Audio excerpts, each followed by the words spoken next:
দ্রুতই মেডিকেল ও ব্যবসায়ী ভিসা চালু করবে ভারত, জানালেন প্রধানমন্ত্রীর পররাষ্ট্র উপদেষ্টা। সম্মান ও সমতায় ভিত্তিতে সম্পর্ক চাই দিল্লি।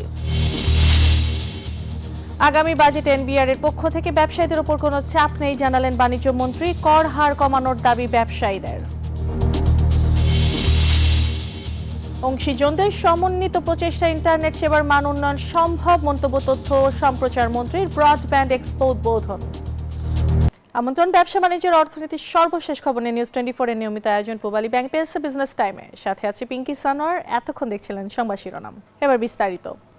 আগামী সপ্তাহে চিকিৎসা ব্যবসায়িক ভিসা পুনরায় চালু করতে সম্মত হয়েছে ভারত। দুপুরে সচিবালয়ে প্রধানমন্ত্রী তারেক রহমানের সঙ্গে বৈঠক শেষে তথ্য জানিয়েছেন প্রধানমন্ত্রীর পররাষ্ট্র উপদেষ্টা হুমায়ুন কবির। তিনি বলেন, দুই দেশের ইতিবাচক মনোভাব অব্যাহত থাকলে দ্বিপাক্ষিক সম্পর্ক আরও ঘনিষ্ঠ হবে। আইনি প্রক্রিয়ার মাধ্যমে শেখ হাসিনা সহ ভারতে অবস্থানরত আসামিদেরকে দেশে ফেরানোর বিষয়ে আলোচনা হয়েছে বলেও জানান তিনি। অন্তর্বর্তী সরকার ক্ষমতা গ্রহণের পর থেকে প্রায় বন্ধ ছিল ভারতের ভ্রমণ ভিসা। নামমাত্র মেডিকেল ভিসা দিচ্ছিল হাই কমিশন, এমনকি বিজনেস ভিসাও পাওয়া যেত না খুব একটা। সব মিলিয়ে ভারত বাংলাদেশের নিত্য যোগাযোগ ছন্দপতন ছিল টানা 2 বছর ধরে। বিএনপি সরকার গঠনের পর গত মঙ্গলবার প্রথমবারের মতো ভারত সফরে যান পররাষ্ট্রমন্ত্রী খলিলুর রহমান এবং উপদেষ্টা হুমায়ুন কবির। সোমবার সচিবালয়ে প্রধানমন্ত্রীর সঙ্গে বৈঠক করেন পররাষ্ট্রমন্ত্রী উপদেষ্টা। বৈঠক শেষে সাংবাদিকদের ব্রিফিংয়ে হুমায়ুন কবির জানান, আগামী সপ্তাহ থেকেই পুরো দমে ভারতে ব্যবসায়ী ও মেডিকেল ভিসা চালু হবে। ইন দি কামিং উইকস আমরা যেটা গুরুত্ব দিছি যে মেডিকেল ভিসাগুলা ওপেন আপ করে দিতে, তো আশা করি এইটা ইন দি কামিং উইকস একটা পজিটিভ দিক, ওই দিক থেকে আমরা দেখতে পাবো।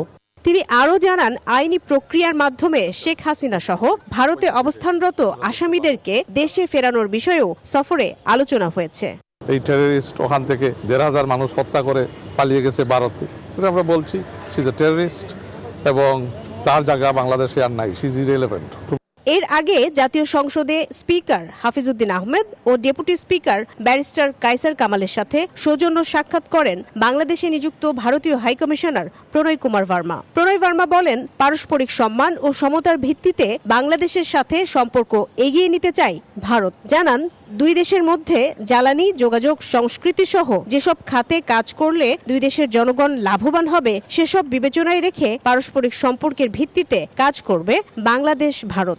I conveyed that parliamentary cooperation is an important part as we look at it of our bilateral relationship, and as the representatives of people's will, cooperation between parliament is really an important. জ্বালানি সংকট মোকাবেলায় পাইপলাইনের মাধ্যমে বাংলাদেশকে diesel সরবরাহ করায় ভারতকে ধন্যবাদ জানিয়েছে সরকার। মারুফা রহমান, নিউজ 24, ঢাকা। আগামী বাজেটে এনবিআর এর পক্ষ থেকে ব্যবসায়ীদের জন্য কোনো ভোগান্তি বা চাপ আসবে না বলে আশ্বস্ত করেছেন বাণিজ্য মন্ত্রী খন্দকার আব্দুল মুক্তাদির। সোমবার ডিসিসিআই ও সমকালে আয়োজিত 2026-27 অর্থ বছরে প্রাক বাজেট আলোচনায় আশ্বাস দেন তিনি। এ সময় বাজেটে কর হার কমানোর পাশাপাশি সুদের হার যৌক্তিকীকরণ দাবি তোলেন ব্যবসায়ীরা। জিডিপির অনুপাতে কর আহরণের যে হার, তাতে বিশ্বের যে কোনো দেশের তুলনায় পিছিয়ে বাংলাদেশ। দীর্ঘদিন ধরে দেশের কর জিডিপি অনুপাত আটকে আছে 7%-এর নিচে। তাই এই কর হার বাড়াতে আগামী বাজেটে এনবিআরকে 6 লাখ কোটি টাকা রাজস্ব আদায়ের লক্ষ্য দেওয়া হতে পারে। তাই ব্যবসায়ীদের আশঙ্কা 2026-27 অর্থ বছরে বাড়তে পারে করের বোঝা। যদিও তারা বলছেন, বর্তমান অস্থির পরিস্থিতিতে কর হার না কমলে ব্যবসা করা কঠিন হয়ে পড়বে। এবং ল্যান্ড টার্মিনালের জন্য গত 7 বছর আগে থেকে টেন্ডারে এই প্রজেক্টটা পৌঁছে এবং ইজিলি করতে পারে। যদি লিস্টিং এ আসে তাদের জন্য আমরা মানে পলিসিগত সাপোর্ট চাচ্ছি, যাতে তারা তাদের পুঁজি বাজারে আসতে পারে। তবে ব্যবসায়ীদের এমন আশঙ্কা উড়িয়ে দিয়েছেন বাণিজ্যমন্ত্রী। বলেন, বেসরকারি খাতের বিকাশে ব্যবসার ব্যয় কমাতে নীতি সহায়তায় জোর দিচ্ছে সরকার। এখন প্রাইভেট ইনভেস্টমেন্ট করতে হলে সেটার কন্ডিউসিভ এনভায়রনমেন্ট তৈরি করতে হয়, না হলে প্রাইভেট সেক্টর ইনভেস্টমেন্ট আসে না। এটার জন্য রিফর্ম লাগে, এটার জন্য ইজ অফ ডুইং বিজনেস তৈরি করা লাগে, এটার জন্য প্রসেসগুলিকে সিম্পলিফাই করা লাগে। অনুষ্ঠানে ঢাকা চেম্বারের পক্ষ থেকে একগুচ্ছ প্রস্তাবনা তুলে ধরা হয়, যেখানে করমুক্ত আয়সীমা 5 লাখ টাকা করা ও ভ্যাট ব্যবস্থার পূর্ণাঙ্গ অটোমেশন নিশ্চিত করার দাবি উঠে আসে। ব্যাংকের উপরে সবসময় একটা নজরদারি থাকে Sorry, I'm time মতো পার করে যাচ্ছি because banks do contribute the highest taxes. Our tax structure is also at the highest level. However, আমাদের রিকোয়েস্ট আছে যে এই স্ট্রাকচারটাকে আবার রিভিউ করে 25 থেকে 30% এ নামিয়ে আনা। ব্যবসা সহজ করতে অগ্রিম ভ্যাট বাতিলের দাবি জানান ব্যবসায়ীরা। বলেন, সেমিকন্ডাক্টর বা এআই এর মতো উচ্চ প্রযুক্তির গবেষণায় বিনিয়োগ বাড়ালে এলডিসি গ্র্যাজুয়েশন পরবর্তী চ্যালেঞ্জ মোকাবিলা সহজ হবে। আবি আব্দুল্লাহ, নিউজ 24, ঢাকা। প্রযুক্তি খাতের সব অংশীজনদের সমন্বিত প্রচেষ্টার মাধ্যমে দেশের ইন্টারনেট সেবার মান উন্নয়ন সম্ভব, এমনটাই মনে করেন তথ্য সম্প্রসারণ মন্ত্রী জহিরুদ্দিন স্বপন। শনিবার ব্রডব্যান্ড এক্সপো 2026 উদ্বোধনী অনুষ্ঠানে এসব কথা বলেন তিনি। একই অনুষ্ঠানে প্রধানমন্ত্রীর উপদেষ্টা রেহান আসিফ আসাদ বলেন, আগামী 5 বছরে আইসিটি খাতের উন্নয়নের মাধ্যমে দেশের জিডিপিতে এই খাতের অবদান 10% বেশি বাড়ানোর লক্ষ্য নিয়েছে সরকার। রাজধানীর বাংলাদেশ চীন মৈত্রী সম্মেলন কেন্দ্রে প্রথমবারের মতো শুরু হয়েছে ব্রডব্যান্ড এক্সপো 2026। রোববার 3 দিন ব্যাপী এই এক্সপোর উদ্বোধন করেন তথ্য ও সম্প্রচার মন্ত্রী জহিরুদ্দিন স্বপন।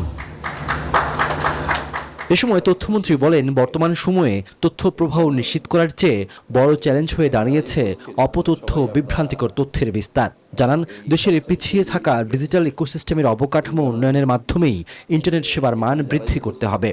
সব স্টেক হোল্ডাররা একটা সম্মিলিত যদি উদ্যোগ গ্রহণ করতে পারেন, সরকার এবং বিটিআরসি যদি এই ক্ষেত্রে সমস্ত ধরনের মাঝারি ক্ষুদ্র সমস্ত অংশীদারদেরকে জড়ো করে অবকাঠামোগুলির পরিবর্তনগুলিতে হাত দেওয়া যায়, তাহলে খুব দ্রুতই কিন্তু আরো অনেক বেশি আমার মনে হয় যে মানুষ সেবা পেতে পারবে।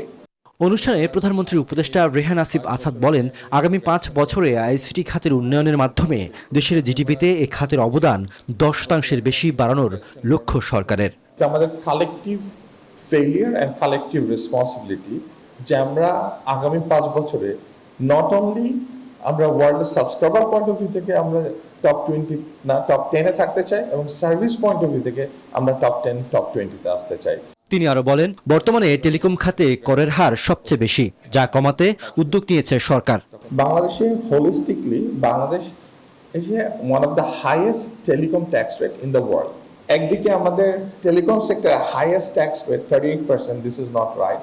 আরেকদিকে আপনার আমাদের tax to GDP 6.5%, that is also not right. So we need to find a balance. এই বাজেটে আপনার যে কি করে how do you bring a equilibrium, যেন কোনো একটা স্পেসিফিক সেগমেন্টের উপরে আমরা এক্সট্রাঅর্ডিনারি প্রেশার যেন না দিই, আবার কোনো একটা স্পেসিফিক সেগমেন্টকে আমরা যেন কোনো আলাদা পার্সোনাল প্রেফারেন্স কিংবা বেনিফিট না দিই। 15 এপ্রিল পর্যন্ত চলবে এই এক্সপো। এতে অংশ নিয়েছে 10টি প্যাভিলিয়ন, 35টি মিনি প্যাভিলিয়ন এবং 20টি স্টল। রিয়াজ সুমন, নিউজ 24, ঢাকা।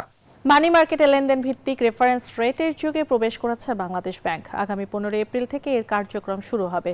কেন্দ্রীয় ব্যাংক বলছে, রেফারেন্স রেটের মাধ্যমে বাজারে সুদের হারের নির্ভরযোগ্য মানদণ্ড তৈরি হওয়ার পাশাপাশি স্থিতিশীলতাও বাড়বে। সোমবার দুপুরে এক সংবাদ সম্মেলনে এসব কথা জানান বাংলাদেশ ব্যাংকের ডেট ম্যানেজমেন্ট ডিপার্টমেন্টের পরিচালক। এর মাধ্যমে দেশের মানি মার্কেটে 2টি বেঞ্চমার্ক রেট প্রকাশ করা হবে।